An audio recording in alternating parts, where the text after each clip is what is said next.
Her textbooks slipped from her arms as the roar shattered the quiet campus afternoon. At first, Madison thought it was an accident, maybe a low-flying plane or construction nearby.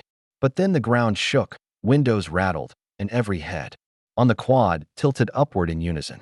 Black silhouettes appeared against the blue sky, their rotor blades cutting through the air with terrifying precision. Choppers. Not just any choppers. Military grade. And they were descending on her university lawn, the grass bending beneath the storm of wind they carried. She was just a freshman, still figuring out her dorm life and cafeteria schedules. But within moments, she was at the center of something so much bigger. Before I tell you what happened next, tell me in the comments where you're watching from. I love knowing who's listening. Students scattered, some screaming, some frozen. Madison's heart pounded in her chest as soldiers in black gear stormed out, their movements impossibly coordinated. They weren't here for training, and this wasn't a drill. The whispers spread like fire. Delta Force. The words rippled across the crowd, chilling the air. Madison tried to convince herself they couldn't be here for her. She was ordinary, invisible even, just a kid from a small town with a secret she hadn't spoken aloud in years. But she knew. Deep down, she knew. Because the past never really stays buried. She remembered the night, years ago, when her father disappeared without a trace. He had been an Army intelligence officer, someone who worked in shadows. And just before he left, he whispered one thing to her. If they ever come for you, it means I didn't make it back. And it means you're the only one left who knows. She hadn't understood then. But the look in the eyes of those soldiers told her everything. They weren't searching randomly. They were searching for her. The wind from the blades pressed her hair into her face, her eyes stinging as she backed up against the brick wall of the library. Her friends looked at her, confused. Why are they staring at you? One asked. Madison didn't answer.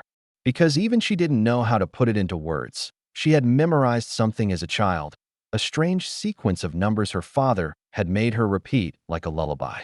At the time, she thought it was just a silly game. Now, she wondered if that was the very reason these men were here. The crowd hushed. One soldier stepped forward, his voice booming over the chaos. Madison Cole. Hearing her name fall from his lips made her stomach drop. He scanned the crowd until his gaze locked on her trembling frame. The world seemed to hold its breath. Some students whispered angrily. Why her? What did she do? Others pulled out phones, recording, because that's what people do when history unfolds. Madison felt her knees weaken. Was this justice for something she hadn't done? Or a punishment for secrets she never asked to carry? She wanted to run. She wanted to vanish. But she remembered her father's voice, steady and unshakable.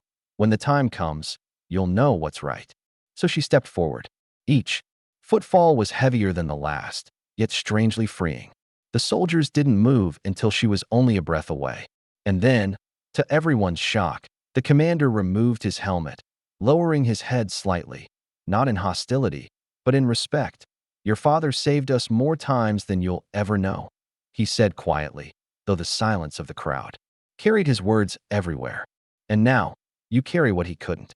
Madison blinked back tears, the anger and fear melting into something stronger.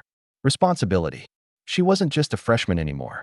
She was the keeper of her father's legacy, and the choice of whether to run from it or rise into it. Because kindness doesn't vanish, it waits. And it finds its way back.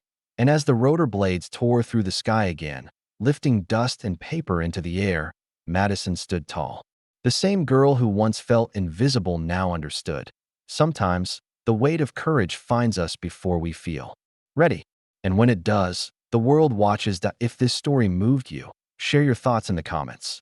And don't forget to subscribe for more powerful stories like this one. Your voice matters here.